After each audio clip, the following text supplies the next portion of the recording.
उनकी जबान खींच ली जाएगी। अगर किसी भी हमारे एक भाई पर कोई उंगली भी लगाई गई, हमारे संगठन के नाम अलग हो सकते हैं लेकिन हमारे सिद्धांत, हमारी विचारधारा एक है, राष्ट्रहित के लिए, अम्बेडकरवाद के लिए। क्या मुख्यमंत्री जो है इतने अपने जो है गरूर में है, अपने अहंकार में है कि दलित का उन्हें दर्द नहीं दिखाई देता, राजस्थान वासियों का दर्द नहीं दिखाई देता? या वो राजस्थान के जो मुख्यमंत्री हैं वो उनको पनाह दे रहे हैं अपराधियों को?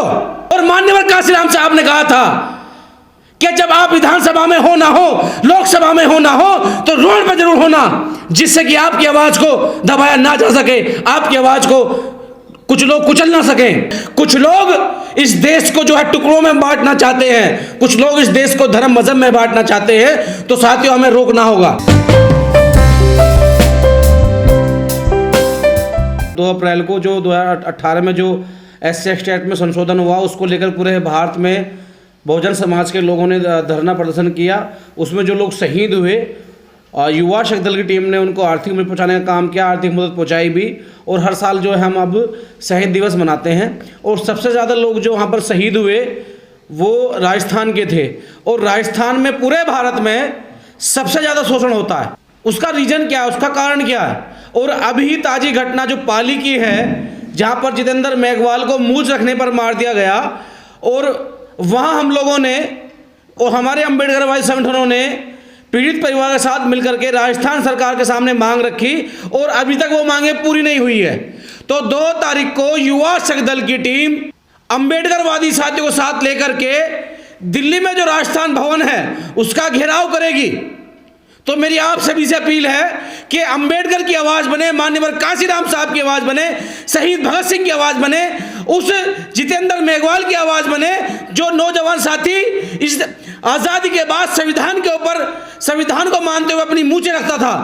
उसकी हत्या करी गई। उसकी आवाज़ बुलंद करने के लिए, उस परिवार की आवाज़ बनने के लिए दिल्ली में युवा शक्ति दल की टीम राजस्थान भवन का घेराव करने जा रही है। सवाल पूछेगी उन नेताओं से जो नेता चुनाव के टाइम पे SC समाज की बात करते हैं, बहुजनों की बात करते हैं, लेकिन जब उन पर जुल्म जाति अत्याचार होता है तो वो कहीं नजर नहीं आते।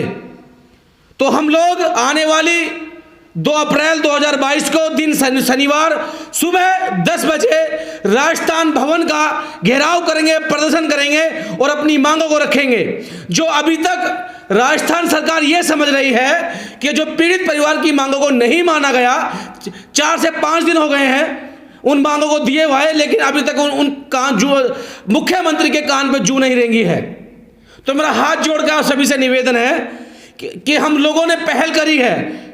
दिल्ली के आसपास के लोग, भारत के लोग अपने अपने कलेक्टरों पे ज्ञापन दें, और जो दिल्ली के लोग हैं वो सुबह 10 बजे शनिवार के दिन 2 अप्रैल को दिल्ली में जो राजस्थान भवन है उस पर पहुंचे और जितेंद्र मेघवाल के साथ साथ 2 तारीख 2018 में जो नौजवान साथी शहीद हुए थे उनको नमन करें। हम लोग उनको वहां नमन करेंगे, उनको श्रद्धांजलि देंगे और अपनी मांगों को मजबूती के साथ रखेंगे।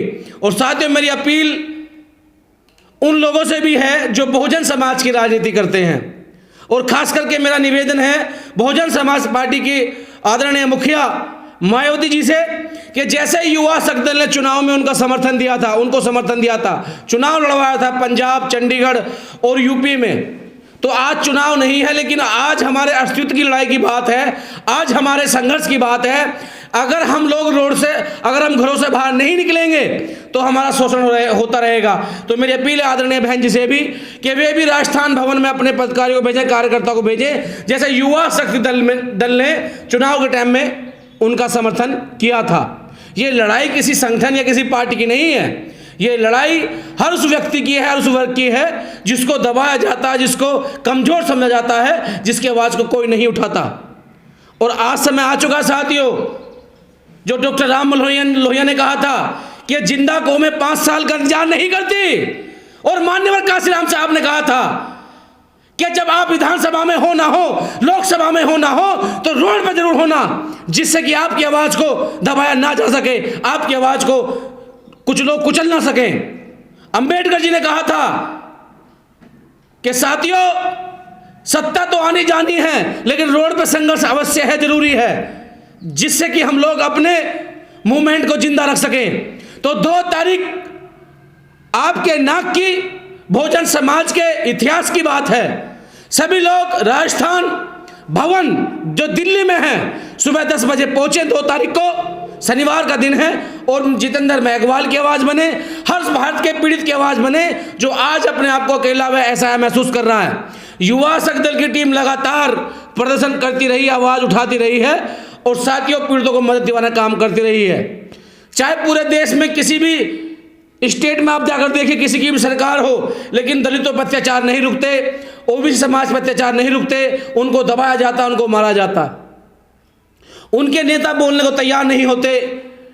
ये क्या कारण है साथियों? तो मेरी आपसे अपील है, जिनके अंदर ललई यादव जिंदा है, जिनके अंदर पेरियार साहब जिंदा है, जिनके अंदर जो है डॉक्टर राम मनोहर जिंदा है, जिनके अंदर अंबेडकर काशीराम साहब की विचारधारा काम करती है, वो लोग 2 अप्रैल को मान्यवर काशीराम साहब, बाबा साहब और बहुजन मूवमेंट की आवाज बनने के लिए, भाई जितेंद्र मेघवाल को इंसाफ दिलाने के लिए राजस्थान भवन दिल्ली जरूर पहुंचे। ये मेरी आपसे हाथ जोड़ के निवेदन है, अपील है। और जो लोग टुकड़ों में बटे हुए हैं, आज समय टुकड़ों का बटने का नहीं है। जिन लोगों ने पहले आवाज उठाई मैं उनको भी बधाई दूंगा, और जो लोग में हमारे साथ खड़े होंगे मैं उनको भी बधाई दूंगा, क्योंकि ये लड़ाई हमारे परिवार, हमारे घर, इस देश को, इस राष्ट्र को बचाने की है। कुछ लोग इस देश को जो है टुकड़ों में बांटना चाहते हैं, कुछ लोग इस देश को धर्म मजहब में बांटना चाहते हैं। तो साथियों हमें रोकना होगा, हमें इकट्ठा होना होगा, हमें पहल करनी होगी, हमें एक कदम बढ़ाना होगा और चैन बन करके जो लोग जुल्म जाति अत्याचार करते हैं उनके खिलाफ आवाज उठानी होगी। आज वो समय आ गया है, चाहे किसी का संगठन किसी के भी नाम से हो, अगर कोई एक आवाज देता है तो उसके साथ खड़े हो, उसके साथ इकट्ठा नजर आए। और जो लोग राजनीति कर रहे हैं, मैं पहले भी कह चुका हूं, मेरी अपील है उन लोगों से कि वो उस परिवार के साथ खड़े हों जो परिवार आज अकेला है, क्योंकि बूंद बूंद से घड़ा भरता है। तो आज लोगों को एक एक करके मारा जा रहा है। ये संख्या इतनी बड़ी हो चुकी है कि जब से कुछ लोग सत्ता में आए हैं, जिन्होंने जाति मजहब पे बांटने का काम किया, उन्होंने हजारों लोगों को शहीद कर दिया। कहीं एनआरसी के मामले पर, कहीं SC/ST एक्ट के मामले पर, तो कहीं रेप के मामले पर, तो कहीं साथियों अवैध कब्जों के नाम पर। तो मेरी आपसे अपील है कि हम लोग आने वाली 2 तारीख को राजस्थान भवन दिल्ली पे इकट्ठा हो रहे हैं सुबह 10 बजे।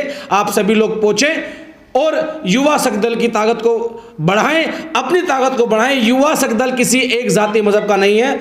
युवा शक्ति दल हर उस युवा का है जिसका आज शोषण किया जा रहा है, जिसके हक अधिकार मारे जा रहे हैं, और इस परिवार को बड़ा करें। उस परिवार को, जितेंद्र मेघवाल को इंसाफ दिलाएं। सरकारी नौकरी को लेकर मांग थी, 50 लाख मुआवजे की मांग जो प्रशासन ने कही थी, उनको आम लाइसेंस बनवाने की बात थी, उनको ज़मीन को जो है ज़मीन का पट्टा देने की मांग थी, वो कोई भी मांग पूरी नहीं हुई है। और कुछ लोगों ने, जब हमारे साथी राजस्थान गए, हमारी टीम भी उनके साथ गई, तो कुछ लोगों ने वीडियो वायरल करी कि अगर कुछ लोग यहाँ आते हैं तो हम दंगे करा देंगे, उनकी जबान खींच ली जाएगी। अगर किसी भी हमारे एक भाई पर कोई उंगली भी लगाई गई, हमारे संगठन के नाम अलग हो सकते हैं, लेकिन हमारे सिद्धांत, हमारी विचारधारा एक है, राष्ट्रहित के लिए, अम्बेडकरवाद के लिए। सबसे पहले हम लोग राष्ट्र और अम्बेडकर को मानते हैं, बाद में किसी और को। तो देश में रहना होगा, संविधान की जय कहनी होगी। और जो राजस्थान में जो गुंडाई कर रहे हैं, जो दंगे कर रहे हैं, उनका जवाब जब चाहे जब दे देंगे। और जो लोग राजस्थान पहुंच रहे हैं, मैं उनको भी धन्यवाद दूंगा। और हम लोग दिल्ली राजस्थान भवन घेर रहे हैं। अगर एक भी अम्बेडकरवादी पे कोई जुल्म जाति अत्याचार हुआ, तो एक भी MP जो राजस्थान से ताल्लुकात रखते हैं, एक भी विधायक जो राजस्थान से ताल्लुकात करते हैं, वो दिल्ली में नहीं घुसेगा। अगर हमारे किसी भी अम्बेडकरवादी के कोई कुछ वहां हो गया, उंगली लग गई, और हम सुबह आ रहे हैं अपनी टीम के साथ, अपने अम्बेडकरवादियों के साथ राजस्थान भवन, मुंह तोड़ जवाब देने। और जो समाज के कुछ ऐसे नेता हैं जो गुमराह होकर के समाज को बांटने का काम कर रहे हैं, या समाज के बीच में नहीं आ रहे हैं, तो वो अपनी राजनीति करें। हमें नहीं जीना। बाबा साहब ने कहा है कि 100 दिन का बकरी जीने से अच्छा है कि एक दिन शेर का जिया जाए। हम उधम सिंह, भगत सिंह को मानते हैं, नहीं जीना हमें 100 साल। हम 24 साल की उम्र पर चढ़ जाएंगे फांसी, लेकिन अपनी कौम पर जुल्म जाति अत्याचार नहीं होने देंगे। तो ये साथियों आपके साथ संघर्ष की घड़ी है, इसमें आपको खड़ा होना है। और उस परिवार की आवाज़ बनना है जो आज देश में अकेला है, अपने आप को एहसास महसूस कर रहा है। तो लास्ट में पुनः आपसे अपील है कि आने वाली 2 अप्रैल को आप राजस्थान भवन पहुँचे और जितेंद्र मेघवाल की आवाज़ बने और उन परिवारों को नमन करें जिन्होंने 2018 में 2 अप्रैल में शहादत दे करके बाबा साहब के बनाए हुए संविधान में एक्ट को बचाया और बहुजन समाज को एक नई चेतना दी। लेकिन प्रशासन ने तो कहा था हम मांगे पूरी करेंगे आप लोगों। उसी बात को तो हम कह रहे हैं, 1 हफ्ता होने को है, हमारे लोगों ने वहाँ ज्ञापन दिया, प्रशासन के वहाँ लोग मौजूद थे, लेकिन वो क्यों नहीं मांगे पूरी की हमारी। हमने खुल कल बात करी है पीड़ित परिवार से, एक भी मांग पूरी नहीं हुई है। आश्वासन दिया जा रहा है कि हमने फाइल लगा दी है, शासन ने प्रशासन को प्रस्ताव भेज दिया है। क्या मुख्यमंत्री जो है इतने अपने जो है गरूर में है, अपने अहंकार में है कि दलित का उन्हें दर्द नहीं दिखाई देता, राजस्थान वासियों का दर्द नहीं दिखाई देता, या वो राजस्थान के जो मुख्यमंत्री हैं वो उनको पनाह दे रहे हैं अपराधियों को। 24 घंटे बीतते नहीं है। सबसे ज्यादा शोषण जो है राजस्थान में होता है SC ST के लोगों का, वहां के मजदूर किसान लोगों का, वहां के जो गरीब परिवार के लोग हैं। अगर ये मुख्यमंत्री जो इस बात का चैलेंज कर रहे हैं कि हम मांग नहीं मानेंगे, तो इनका तो बाप भी मानेगा। यह देश संविधान से चलता है।